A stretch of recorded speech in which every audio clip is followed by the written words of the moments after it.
Monsieur Vélin. Bonsoir, Monsieur le Président, Madame la commissaire et bonsoir tout le monde. Je m'appelle André Vélin, je représente l'Association québécoise de lutte contre la pollution atmosphérique, la QLPA. On est un organisme de défense de la qualité de l'air et de l'atmosphère, groupe d'éducation populaire qui est là depuis maintenant 34 ans. On a un intérêt bien connu pour les centrales au gaz et pour les questions de gaz de schiste. Alors mes questions, et je vais faire rapidement, vont être orientées dans cette optique-là. Tantôt, j'entendais la personne de Gaz Métro nous dire que le gaz naturel conventionnel est 32 moins émetteur de gaz à effet de serre que le mazout. Par contre, j'aimerais qu'on me réponde à la question comment vous évaluez la part de gaz de schiste dans le gaz naturel utilisé, parce qu'on sait bien que le gaz de schiste comparé au mazout est à peu près comparable, sinon dans certains cas il peut être pire. Donc si on a 30, 40 ou 50 de gaz de schiste dans l'approvisionnement, ben, le chiffre là, il tient plus. Donc, ça, je pense que c'est important de bien identifier ça. Il a aussi été dit dans la présentation des gens de Gaz Métro que ce projet d'usine de regazéification de site de stockage, c'est pour répondre aux besoins d'Hydro-Québec pour la pointe hivernale et que c'est une demande de la Régie. Et nous, on est aussi à la Régie, donc on a participé à ce dossier-là. Beaucoup. Et je suis un peu surpris. Est-ce que dans l'approvisionnement de cette centrale-là, on a considéré que les pointes hivernales diminuaient? Et ça, on a vu ça depuis plusieurs années. Ça diminue d'année en année.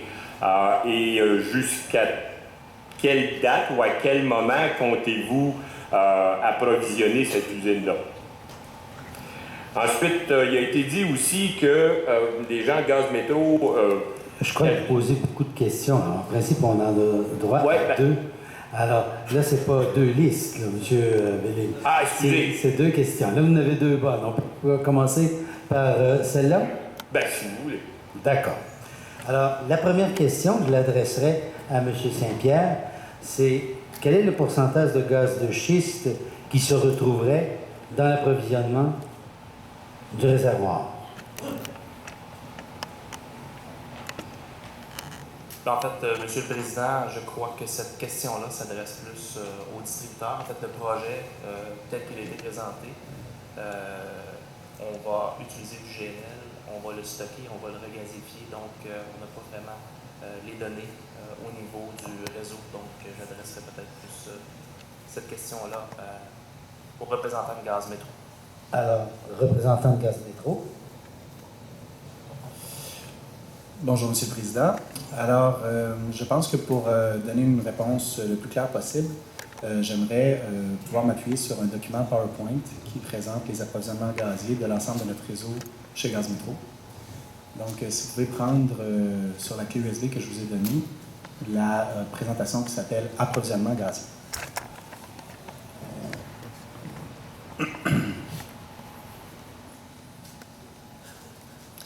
Pardon? Exactement, oui. Et avec votre permission, M. le Président, j'aimerais peut-être me lever et me rapprocher de l'écran pour pouvoir donner quelques explications supplémentaires. Je vous en prie. Allez-y, M. Lortie.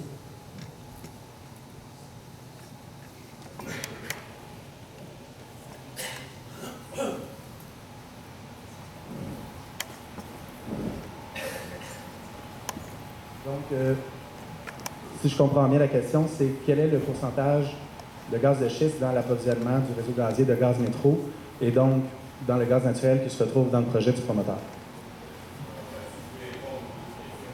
C'est la même réponse. C'est la même réponse. Parfait. Alors, je vais commencer par une image qui vaut 1000 mots. Je vous présente ici le réseau continental des réseaux gaziers aux États-Unis et au Canada et même un petit peu vers le Mexique. Je vais juste faire comprendre à l'ensemble, à M. le Président et à l'ensemble des gens de l'audience du BAP que nous sommes dans un marché continental avec des sites de production de gaz naturel, conventionnels et non conventionnels, qui sont situés un petit peu partout en Amérique du Nord et qui sont, grâce à un système de réseau de transport gazier, interreliés, interconnectés partout en Amérique du Nord. Ah, c'est pas moi qui... je vais prendre l'autre page, s'il vous plaît. Oui. Ici, je vais essayer de vous donner une explication sur l'ensemble finalement de l'approvisionnement gazier. Nous, ici, Gaz Métro, on se retrouve à être le distributeur. Donc, si vous voulez, la partie que j'encercle ici avec mon pointeur de la chaîne de valeur du gaz naturel vers le Québec.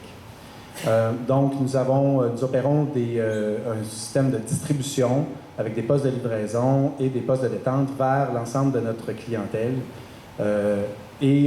Parfois, notre gaz naturel se retrouve à l'usine LSR pour être donc liquéfié et transporté vers, encore une fois, notre clientèle. Comme distributeur gazier au Québec, nous faisons affaire avec plusieurs intermédiaires de marché qu'on appelle des courtiers. Je dirais qu'il y en a à peu près une quinzaine qui fait affaire avec nous, qui sont donc des courtiers, des banques, etc., envers qui on s'approvisionne notre gaz. Donc, c'est à travers ces intermédiaires de marché-là que nous achetons le gaz naturel qui est distribué. En fait, on ne l'achète pas, mais qu'on s'approvisionne de gaz naturel qui va dans notre réseau. On peut voir qu'en ce moment, la provenance du gaz naturel est de 60 du site de Dawn, que je vais vous présenter à l'autre page suivante, qui est un site situé au sud-ouest de l'Ontario, et 40 de Empress, qui est situé en Alberta. Donc, deux sites de production gazière très importants, tant conventionnels qu'en non conventionnels, qui acheminent, donc, après l'avoir traité, à travers un réseau de transport, c'est pour ça qu'on met transport ici, le gaz naturel vers le Québec, finalement, vers notre système de distribution. Et nous, on passe à travers des courtiers qui, eux, font le lien entre le distributeur et les producteurs transporteurs. On peut passer à l'autre page suivante. En ce qui a trait, donc, à plus de statistiques, si vous voulez, là, on a donc vraiment la franchise de Gaz Métro, qui constitue ici en bleu, et l'ensemble des réseaux de transport qui nous acheminent le gaz naturel. Donc, on a dans le petit encadré ici le site de Empress que je discutais tout à l'heure, qui donc envoie son gaz vers le site de Dawn, qui est ici, qui se retrouve dans le bas là, du petit triangle ici. Et aussi l'ensemble des sites de production des États-Unis comme Utica, Marcellus, celui du Midwest américain, donc qui envoie aussi à travers les systèmes des États-Unis vers le site d'entreposage de Dawn.